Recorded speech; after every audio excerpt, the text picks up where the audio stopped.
Hello everyone, it is Wednesday, October 13th, 2010, and this is your Reptile News. Brought to you by our newest sponsor, FoothillHerps.com. Forums, chat, all herps all the time. That's the catchphrase. I just sponsored myself. 38-year-old Scott Seavey out of Massachusetts is in jail today for receiving stolen property. One felony count. Apparently, it was his lucky day when he bought a axanthic killer bee ball python for $500. Now, the report states that there's only 4 of these in the world, and the last one that sold overseas sold for $10,000. Yes, hello. I'm calling about the Ferrari on Craigslist for $500.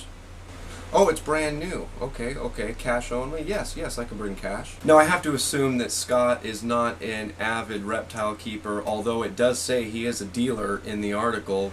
We just went through something like this on the comments for yesterday's video on Facebook, that a lot of people buy from smugglers or thieves or whatever, and they just don't know what they're getting into, and then they end up getting charged with felonies for receiving stolen property. However, let me be the first to state, if you see a $10,000 snake for sale for $500, I think your best call would be to the local authorities, not to the dealer, to purchase the snake. Mr. Seavey will be sentenced December 10th, and it carries a fine punishable for up to 7.5 to 15 years in state prison. And China hits the news again when 15 rare salamanders have died at an expo in Beijing. The apparent cause of death was the excessive noise and the heat in the expo. The salamanders have been dubbed as living fossils. The giant salamanders, one of the largest living amphibians in the world, are called living fossils because their skeleton is virtually the same as those found that are 30 million years old. And another strange story from China, 35-year-old Lao whatever has reportedly been eating live snakes and centipedes for 23 years. Now, I'm really not trying to pick on China today, and I'm not really saying that a lot of the stuff that they do is retarded, but a lot of the stuff you do is retarded. And apparently Mike Hopcraft rescued a tortoise and a box turtle. Now, I watched this video just yesterday on YouTube.